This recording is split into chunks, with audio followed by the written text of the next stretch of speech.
എൻ്റെ പേര് സജിനി സാം. ഇതെൻ്റെ മകൾ മരിയ സാം. ഞങ്ങൾ പെരുമ്പാവൂർ പുല്ലുവഴിയിൽ നിന്ന് വരുന്നു. തുരുത്തിപ്പള്ളി പള്ളി ഇടവകാംഗമാണ്. എനിക്കൊരു ഭവനത്തിന് വേണ്ടി ഞാൻ ഒത്തിരി ആഗ്രഹിച്ചായിരുന്നു. മൂന്നാമത്തെ ഉടമ്പടി പുതുക്കണ സമയത്ത് ഞാൻ നിയോഗം വെച്ചില്ല. പക്ഷേ ഇവിടെ വന്ന് പള്ളിയിലിരുന്ന് അമ്മയുടെ അടുത്ത് മുഖത്ത് നോക്കി ഇന്ന് കുറച്ച് നേരം അങ്ങനെ പറഞ്ഞു. 5ാമത്തെ ഉടമ്പടി പുതുക്കണ സമയമായപ്പോൾ പുതുക്കി കഴിഞ്ഞപ്പോൾ എൻ്റെ വീട് പണി പൂർത്തീകരിച്ചു. കഴിഞ്ഞ ഏപ്രിൽ 23 എൻ്റെ വീടിൻ്റെ കുദാശയായിരുന്നു. മരിയ കൃപ എന്നാണ് പേരിട്ടിരിക്കുന്നത്. മാതാവ്, ഞാൻ ഇവിടുന്ന് 3ാമത്തെ ഉടമ്പടി എടുത്ത് ഞാൻ വേളാങ്കണ്ണിക്ക് പോയി. ഇവിടുന്ന് തമിഴ് പത്രവും വാങ്ങി ഞാൻ അവിടെ കൊണ്ടുപോയി കൊടുത്തു. തിരിച്ചു പോരുന്ന സമയത്ത് പള്ളിയുടെ മുമ്പിൽ വെച്ച് ഞാൻ പറഞ്ഞു, മാതാവേ, എന്നാണ് എനിക്കൊരു ഭവനം ഉണ്ടാവണത്? ഞാൻ യൂറോപ്പിലാണ് ജോലി ചെയ്യണത്. അത് കഴിഞ്ഞ് അത്രയും ഞാൻ പറഞ്ഞു പ്രാർത്ഥിച്ചുള്ളൂ. 7ാം മാസത്തിൽ അവിടെ നിന്ന് 7ാം മാസമായപ്പോഴത്തേക്കും തിരികെ ഞങ്ങൾ നാട്ടിൽ വന്നു. വീടിൻ്റെ പണി തുടങ്ങി. 2026 ഏപ്രിൽ 23 ആയിരുന്നു ഭവനത്തിൻ്റെ കുദാശ. പിന്നെ ഇതെൻ്റെ മകള് മരിയ. അവൾക്ക് കാനഡ PR കിട്ടിയത്. എൻ്റെ പേര് മരിയ സാം. ഞാൻ കാനഡയിലായിരുന്നു. ഞാൻ PR-ന് അപ്ലൈ ചെയ്യുന്ന സമയത്ത് അവിടെ കനേഡിയൻ ഗവൺമെൻറ്റിൽ കുറേ പ്രോബ്ലംസൊക്കെ ഉണ്ടായിരുന്നു. എന്ന് വെച്ച് കഴിഞ്ഞാൽ എല്ലാവരെയും പറഞ്ഞു വിടുന്ന ആ സമയമൊക്കെ ആയിരുന്നു. പിന്നെ വർക്ക് പെർമിറ്റ് പോലും എക്സ്റ്റെൻഡ് ചെയ്ത് കൊടുക്കില്ലാത്ത ആ ഒരു ടൈമിലാണ് ഞാൻ ഈ PR-ന് അപ്ലൈ ചെയ്തിരുന്നത്. അപ്പോൾ ആ സമയത്ത് എനിക്ക് ഭയങ്കര പേടിയും കൺഫ്യൂഷനൊക്കെ ആയിരുന്നു. ഇനിയിപ്പോൾ ഇത് കിട്ടിയില്ലെങ്കിൽ എന്നാ ചെയ്യും എന്നൊക്കെ ഉള്ളൊരിതായിരുന്നു. പിന്നെ ഞാൻ നന്നായിട്ട് മാതാവിനോട്, കൃപാസനമ്മയോട് കുറേ പ്രാവശ്യം ഞാൻ ഇങ്ങനെ പ്രാർത്ഥിച്ചു. അതിനെല്ലാം ഉപരി എൻ്റെ അമ്മയാണ് ഇതിൽ പ്രാർത്ഥിച്ചിരുന്നത്. ആ സമയത്ത് അമ്മയായിരുന്നു ഉടമ്പടിയിൽ ഉണ്ടായിരുന്നത്. അമ്മ പ്രാർത്ഥിച്ചു. അമ്മ ഇവിടെ വന്ന് ജപമാല റാലിയിൽ പങ്കെടുത്തിരുന്നു. അതിനുശേഷം ഒരു മാസം കഴിഞ്ഞപ്പോഴേക്കും എനിക്ക് എൻ്റെ PR എൻ്റെ കയ്യിൽ കിട്ടിയിരുന്നു. അതേപോലെ തന്നെ എനിക്ക് ഡ്രൈവേഴ്സ് ലൈസൻസ്, ഞാൻ നിൽക്കുന്ന ഒരു വില്ലേജ് ഏരിയ പോലത്തെ ഒരു സ്ഥലത്താണ്. അപ്പോൾ അവിടെയെന്ന് പറഞ്ഞു കഴിഞ്ഞാൽ നമ്മൾ ആരെങ്കിലും ഡിപ്പെൻഡ് ചെയ്യണം. ഇപ്പോൾ ഈ ടാക്സി ആണെങ്കിലും, അപ്പോൾ ഈ ട്രാൻസ്പോർട്ടേഷൻ എന്നൊക്കെ പറഞ്ഞാൽ വൈകുന്നേരം 6:30 ആകുമ്പോഴത്തേക്കും നമുക്ക് ട്രാൻസ്പോർട്ടേഷനൊക്കെ അവിടെ എൻഡ് ചെയ്യും. പിന്നെയെന്ന് പറഞ്ഞു കഴിഞ്ഞാൽ നമ്മൾ ടാക്സി വിളിക്കുക, ടാക്സിക്കൊക്കെ നല്ല കാശാണ്. $20 നമ്മുടെ അടുത്ത് ചോദിക്കുക. 20 അല്ലെങ്കിൽ $30 ഒക്കെ നമ്മുടെ അടുത്ത് ഇപ്പോൾ അത്രയൊന്നും എടുക്കാൻ ആ ടൈമിൽ ആകെ ഉണ്ടാക്കുന്ന കുറച്ചാണല്ലോ. അപ്പോൾ അതിൽ നിന്ന് ഇത് കൊടുക്കുക എന്ന് പറയുന്നത് ഇത്തിരി ബുദ്ധിമുട്ടുള്ള കാര്യമായിരുന്നു. അപ്പോൾ അങ്ങനെ ഞാനിങ്ങനെ ഡ്രൈവേഴ്സ് ലൈസൻസിന് അപ്ലൈ ചെയ്തു. ആ ടൈമിൽ എൻ്റെ എക്സാമിനർ എന്ന് പറയുന്നത് നല്ലൊരു ചേച്ചിയായിരുന്നു. അപ്പോൾ ആ ചേച്ചി ഇങ്ങനെ എനിക്ക് എല്ലാ കാര്യം കൃത്യമായിട്ട് പറഞ്ഞൊക്കെ തരുന്നുണ്ടായിരുന്നു. അപ്പോൾ അതേപോലെ ആ സമയത്ത് എൻ്റെ അടുത്ത് പറഞ്ഞു, എൻ്റെ എക്സാമിനർ, ഞാനിപ്പോൾ എൻ്റെ റീജിയനിൽ തന്നെയാണ് അപ്ലൈ ചെയ്യാൻ പോകുന്നതെങ്കിൽ എൻ്റെ എക്സാമിനർ ഭയങ്കര ക്രൂക്കഡാണ്, ഭയങ്കര ഡിഫിക്കൽട്ടായിരിക്കും ആളാണെങ്കിൽ എന്ന് എൻ്റെ അടുത്ത് പറഞ്ഞു. അപ്പോൾ തന്നെ എൻ്റെ എല്ലാ കോൺഫിഡൻസ് ലെവലും ഡൗൺ ആയിപ്പോയി. പിന്നെ അപ്പം ഞാൻ നേരമൊക്കെ പ്രാർത്ഥിക്കുന്നുണ്ടായിരുന്നു, എനിക്ക് ഈ 2 ആൾക്കാരെയും തരാതെ വേറെ ആരെങ്കിലും തരണം മാതാവിയെന്ന് ഞാൻ പ്രാർത്ഥിക്കുന്നുണ്ടായിരുന്നു. അങ്ങനെ അന്നത്തെ ദിവസം, അത് December 9 ചൊവ്വാഴ്ചയായിരുന്നു. അപ്പം അന്നത്തെ ദിവസം ഈ എക്സാമിന് പോകുന്നതിന് മുന്നേ പ്രാവശ്യം കൂടി ഒന്ന് പ്രാക്ടീസ് ചെയ്തിട്ട് പോകാമല്ലോ എന്ന് വിചാരിച്ചു. ആ ടൈമിൽ തന്നെ ഞാൻ അവിടെ ഒരു ട്രാഫിക് ബ്ലോക്ക് ഉണ്ടാക്കി. പിന്നെ എൻ്റെ കോൺഫിഡൻസ് എന്ന് പറയുന്നത് ഫുള്ളി ഡൗൺ ആയിപ്പോയി. എന്നാ ചെയ്യണമെന്ന് ഒരു ഐഡിയ ഉണ്ടായിരുന്നില്ല. പിന്നെ ഞാൻ രണ്ടും കൽപ്പിച്ച് അമ്മയോട് ഞാൻ പ്രാർത്ഥിക്കുന്നുണ്ടായിരുന്നു. അതേപോലെ നമുക്ക് ഈ പറഞ്ഞ പോലെ വെയിലടിക്കുമ്പം ഭയങ്കര ബുദ്ധിമുട്ടാണ് ഈ വണ്ടി ഓടിച്ച് പോകാമെന്ന് പറയുന്നത്. ആ സമയത്ത് സ്നോയും ഉണ്ട്. എല്ലാം കൂടി ആകുമ്പോഴത്തേക്കും നമുക്ക് ശരിക്കും ഒരു ഭയങ്കര ബുദ്ധിമുട്ടായിരിക്കും. അപ്പോൾ ഞാൻ രണ്ടും കൽപ്പിച്ച് ഞാൻ എക്സാം ഹാളിലേക്ക് പോയി. എനിക്ക് വന്ന എക്സാമിനർ എന്ന് പറയുന്നത് ഇത് രണ്ടും അല്ല, വേറൊരു എക്സാമിനർ ആയിരുന്നു. ഞാൻ ആ ടൈമിൽ ഭയങ്കര ഹാപ്പി ആയിരുന്നു. അപ്പോൾ തന്നെ ഞാൻ കുറച്ച് കോൺഫിഡൻസ് എനിക്ക് വന്നു. ആൾ ഭയങ്കര ഫ്രണ്ട്ലി ആയിരുന്നു. അപ്പോൾ തന്നെ എനിക്ക് ഉറപ്പിച്ചു, ഞാൻ മാതാവ് എൻ്റെ ഒപ്പം ഉണ്ട്. പിന്നെ വണ്ടി ഓടിക്കുന്നതിന് മുന്നേ ഞാനാണെങ്കിൽ മാതാവിൻ്റെ ഉടമ്പടി ഉപ്പ് ഞാൻ ഇട്ടിരുന്നു. അതേപോലെ തൈലം കുരിശ് വെച്ചിട്ടാണ് ഞാൻ കാറിനുള്ളിൽ കയറിയത്. അങ്ങനെ ഞാൻ പോലും അറിയാത്ത രീതിയിൽ അത്ര സ്മൂത്തായിട്ടാണ് ഞാൻ വണ്ടി ഓടിച്ച് പോയതും. ആ സമയത്ത് വെയിലെന്ന് പറഞ്ഞ സംഭവമേ ഉണ്ടായിരുന്നില്ല. ഭയങ്കര ക്ലിയർ ആയിരുന്നു റോഡൊക്കെ. ഞാൻ മാധവന് 1000 നന്ദി പറയുന്നു ആ കാര്യത്തിൽ. പിന്നെ അതേപോലെ ഞാൻ ഒരു പിസ്സ ഷോപ്പിൽ ഞാൻ വർക്ക് ചെയ്യുന്നുണ്ടായിരുന്നു ഫുൾ ടൈമറായിട്ട്. കാരണം PR-ന് വയ്ക്കുമ്പോൾ നമ്മൾ ഇങ്ങനത്തെ കടയിൽ നിന്നാലാണ് നമുക്ക് PR-ന് അപ്ലൈ ചെയ്യാനായിട്ട് പറ്റുള്ളൂ. അപ്പോൾ അങ്ങനെ നിന്ന് കഴിഞ്ഞപ്പോൾ ഓണർ എന്ന് ഓണർ തന്നെയാണ് ഈ കട കത്തിച്ചതെന്ന് പറയണു. അപ്പോൾ അതിൻ്റെ ഫൂട്ടേജൊക്കെ നമുക്ക് നമ്മുടെ ആ ഫേസ്ബുക്ക് പേജിൽ കാണാനായിട്ട് പറ്റും.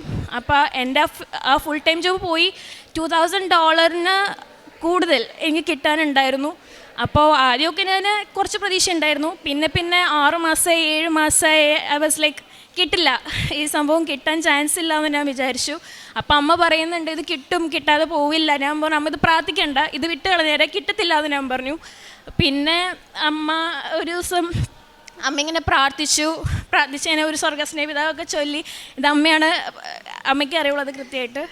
ഇത്രയും രൂപ കിട്ടാനുണ്ടെന്നൊക്കെ പറഞ്ഞ് സങ്കടം പറഞ്ഞപ്പോൾ ഞാൻ മാതാവിനോട് പറഞ്ഞു, മാതാവേ എൻ്റെ മോൾക്ക് മാത്രമല്ല അവിടെ ജോലി ചെയ്ത് 8-10 പേരുണ്ട്, അവർക്ക് എല്ലാവർക്കും കിട്ടണം, എൻ്റെ മോൾക്ക് മാത്രമായിട്ട് വേണ്ട, എല്ലാവർക്കും കിട്ടണം എന്ന്. 10 പേരോളം അവിടെ ജോലി ചെയ്യുന്നുണ്ടായിരുന്നു, എല്ലാവർക്കും ആ പൈസ കിട്ടണമെന്ന് പറഞ്ഞു. ഞാൻ പ്രാർത്ഥിച്ചു. മാതാവ് എൻ്റെ അടുത്ത് പറഞ്ഞു, നീ എന്നോടല്ല എൻ്റെ അപ്പനോട് നീ പ്രാർത്ഥിക്ക്, ആ കടേനെയും ആ കടേൻ്റെ ഓണറിനെയും മനസ്സിലോർത്ത് നീ എൻ്റെ അപ്പനോട് പ്രാർത്ഥിക്കാൻ പറഞ്ഞു. ഞാനൊരു സ്വർഗസ്നായ പിതാവ് ചൊല്ലി.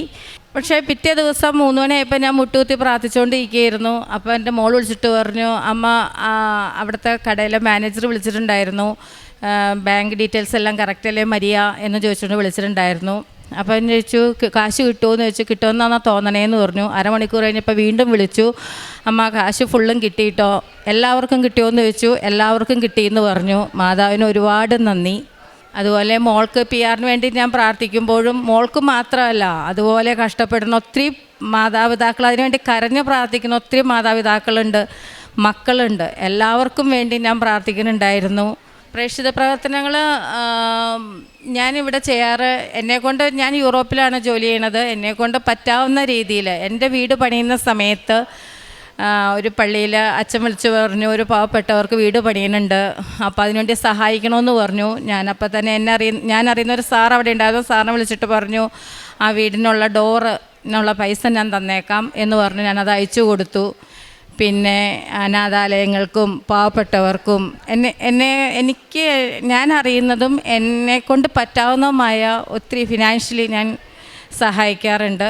അതുപോലെ തന്നെ മോളും, അവൾ കാനഡയിലെ ഫുഡ് ബാങ്കിൽ കൊണ്ടുവന്ന് പൈസ കൊടുക്കും.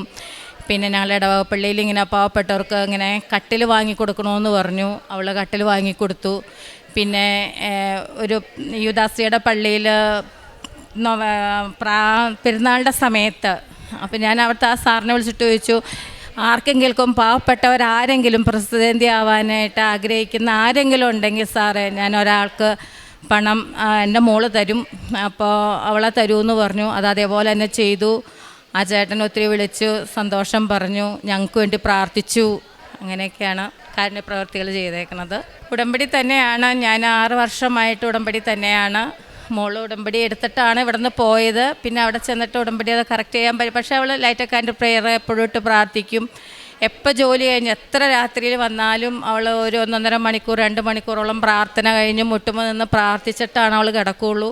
ഞങ്ങൾ അച്ഛൻ്റെ ഡെയിലി ബ്രെഡ് കാണാറുണ്ട്, എല്ലാ ചൊവ്വാഴ്ചയും ധ്യാനം കൂടാറുണ്ട്. പരിശുദ്ധ അമ്മയ്ക്കും ഈശോയ്ക്കും കോടാനുകോടി നന്ദി പറയുന്നു. എൻ്റെ വീടിൻ്റെ പേര് മരിയ കൃപ എന്നാണ്. അത് ഞാൻ ആദ്യം തന്നെ പറഞ്ഞിരുന്നു.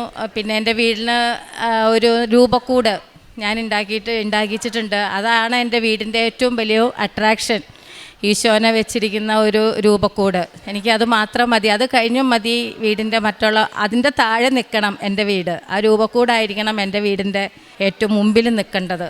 ഈശോയ്ക്കും മാതാവിനും ഇത്രയും വലിയ അനുഗ്രഹങ്ങൾ തന്ന ത്രിത്വൈക ദൈവത്തിന് സ്തുതി. അപ്പസ്തോല പ്രവർത്തനങ്ങൾ 20-ാം അധ്യായം 24-ാം തിരുവചനം. എന്നാൽ എൻ്റെ ജീവൻ ഏതെങ്കിലും വിധത്തിൽ വിലപ്പെട്ടതായി ഞാൻ കണക്കാക്കുന്നില്ല. എൻ്റെ ഓട്ടം പൂർത്തിയാക്കണമെന്നും ദൈവത്തിൻ്റെ കൃപയുടെ സുവിശേഷത്തിന് സാക്ഷ്യം നൽകാൻ കർത്താവായ യേശുവിൽ നിന്ന് ഞാൻ സ്വീകരിച്ചിട്ടുള്ള ദൗത്യം നിർവഹിക്കണമെന്നും മാത്രമേ ഞാൻ ആഗ്രഹിക്കുന്നുള്ളൂ. സജിനി മരിയ സാം എന്ന ഈ അമ്മയുടെയും മകളുടെയും പ്രത്യക്ഷീകരണ സാക്ഷ്യത്തിൽ നമുക്ക് മനസ്സിലാകുന്നത് അവരുടെ കൈവിട്ട കാര്യങ്ങൾക്ക് പരിശുദ്ധ അമ്മ മാധ്യസ്ഥം നൽകുന്നതാണ്.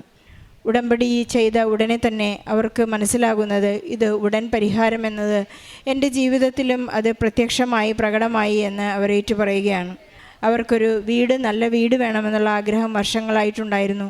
5ാമത്തെ ഉടമ്പടി പുതുക്കിയപ്പോൾ അവർക്ക് മരിയ കൃപ എന്ന് പേരിടാനുള്ള സാധ്യതകളോടുകൂടിയ ഒരു നല്ല ഭവനം പരിശുദ്ധ അമ്മയുടെ മധ്യസ്ഥതയിൽ അവർ വീട് പണി തുടങ്ങുന്നതിനിടയിലെല്ലാം അവർ നേർച്ച വസ്തുക്കൾ ഉപയോഗിച്ചുകൊണ്ട് ഈശോയ്ക്ക് ഇഷ്ടപ്പെട്ട ഒരു വീട്, പരിശുദ്ധ അമ്മയുടെയും ഈശോയുടെയും സാന്നിധ്യം നിറഞ്ഞു നിൽക്കുന്ന ഒരു വീടായിട്ടാണ് അവർ പണിതത്.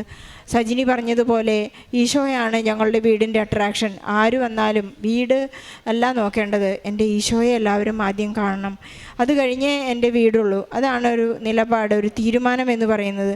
എൻ്റെ വീടിൻ്റെ ഫ്രണ്ട് സൈഡാണോ ബാക്ക് സൈഡാണോ, എവിടെയാണ് അട്രാക്ഷൻ? ഈശോ മറ്റുള്ളവരെ ആകർഷിക്കണമെന്ന് തന്നെയാണ് ഇവരുടെ ഉടമ്പടിയിൽ ഒരു പ്രത്യേക നിയോഗവും തീരുമാനവും. ഈശോയ്ക്ക് നന്ദി പറയാം. അതുപോലെ തന്നെ മകൾ മരിയ സാമിന് ഒരു വലിയ സാധ്യതയാണ് കനേഡിയൻ PR ലഭിക്കുക എന്നുള്ളത്. 1 മാസം കഴിഞ്ഞപ്പോൾ മകൾക്ക് എല്ലാ സാധ്യതകളും തുറന്ന് നോട്ട് ബൈ മെറിറ്റ്, എനിക്ക് യാതൊരു കിട്ടില്ല എന്നുറപ്പുള്ള ഒരു കാര്യമാണ് മകൾക്ക് കനേഡിയൻ PR നൽകി ഈശോ അനുഗ്രഹിച്ചത്. ഡ്രൈവിംഗ് ലൈസൻസിനെ കുറിച്ച് മകൾ പറയുകയുണ്ടായി. വളരെ വിറയലോടും അത് ചെയ്തിട്ടുള്ളവർക്കറിയാം ഡ്രൈവിംഗ് ലൈസൻസ് കിട്ടുന്നത് എങ്ങനെയാണെന്ന്. ഒരു നേരിയ സീറ്റ് ബെൽറ്റ് ഇടാൻ നമ്മൾ ലേറ്റ് ആയാൽ പോലും നമുക്ക് കിട്ടാത്ത ഒരു സംഗതിയാണ് ലൈസൻസ് കിട്ടുക. വളരെ ബുദ്ധിമുട്ടാണ്. സ്നോഫോളുള്ള സമയം, ഡിസംബർ മാസം, അതുപോലെ ലൈറ്റിൻ്റെ വളരെ റിഫ്ലക്ഷനുള്ള സമയം, ഇതൊന്നും ഒരു പ്രതിസന്ധികളൊന്നും അവിടെ ഒരു ബാധ്യതയായിരുന്നില്ല. മകൾക്ക് വളരെ ഈസിയായി ഡ്രൈവ് ചെയ്യാനും ആ ടെസ്റ്റ് പാസ്സാകുവാനും താൻ ആഗ്രഹിച്ച പോലെ തന്നെ വഴിയിൽ യാതൊരു തടസ്സങ്ങളില്ലാതെ നേർച്ച വസ്തുക്കളുടെ വലിയ സാമീപ്യവുമായി, ഈശോയുടെ പരിശുദ്ധ അമ്മയുടെ സാമീപ്യവുമായി മകൾ അവിടെ ചെന്ന് ഡ്രൈവിംഗ് ലൈസൻസ് നേടിയെടുക്കാനും ഈശോ അത് കൊടുത്തു എന്ന് ഏറ്റുപറയുന്നു. അതുപോലെ മറ്റൊരു അത്ഭുതത്തെക്കുറിച്ച് മകൾ പറയുന്നുണ്ടായിരുന്നു. പിസ്സ ഹട്ടിൽ അവിടെ വർക്ക് ചെയ്ത് $2000 കനേഡിയൻ ഡോളർ മകൾക്ക് കിട്ടേണ്ടതാണ്. പക്ഷേ അതൊരു പിസ്സ ഹട്ട് അവിടെ കത്തിപ്പോയപ്പോൾ അവർക്ക് ആ പൈസ ഇനി കിട്ടാൻ സാധ്യതയില്ല എന്നവരറിയിച്ചപ്പോൾ ഈ അമ്മ തന്നെ സജിനി മകൾക്ക് വേണ്ടി മുട്ടുകുത്തി പ്രാർത്ഥിച്ചത് അവിടെ വർക്ക് ചെയ്തിരുന്ന എല്ലാ മക്കൾക്കും ആ പൈസ, അവർ അധ്വാനിച്ച പൈസ, വേതനം തിരിച്ചു കൊടുക്കണമേ എന്നുള്ളതായിരുന്നു. ഒരു സ്വർഗസ്ഥനായ പിതാവേ, എൻ്റെ അപ്പയോട് പ്രാർത്ഥിക്കുക എന്ന് പരിശുദ്ധ അമ്മ നിർദ്ദേശിച്ച ആ ഒരു പ്രാർത്ഥന, ഒരു സ്വർഗസ്ഥനായ പിതാവേ എന്ന പ്രാർത്ഥന ആത്മാർത്ഥമായി ചൊല്ലിക്കഴിഞ്ഞ് അരമണിക്കൂർ കഴിഞ്ഞപ്പോൾ അവരുടെ $2000 മറ്റു മക്കളുടെ എല്ലാം പൈസ സാങ്ഷനായി എന്ന് ഏറ്റു പറയുന്നു. ഈശോയ്ക്ക് ഇഷ്ടപ്പെട്ട എന്തെങ്കിലും നിങ്ങൾ വിശേഷവിധിയായി ചെയ്തിട്ടുണ്ടോ എന്ന് ചോദിച്ചപ്പോൾ അവർക്ക് ഒരുപാട് കാര്യങ്ങൾ പറയാനുണ്ട്. അതിലേറ്റവും വിശേഷവിധിയായി തോന്നിയത് പെരുന്നാൾ നടത്താനുള്ള, ഇടവക പള്ളിയിലെ പെരുന്നാൾ നടത്താനുള്ള പ്രസിദ്ധേന്തിയാകാൻ ആഗ്രഹമുള്ള മക്കളുണ്ട്.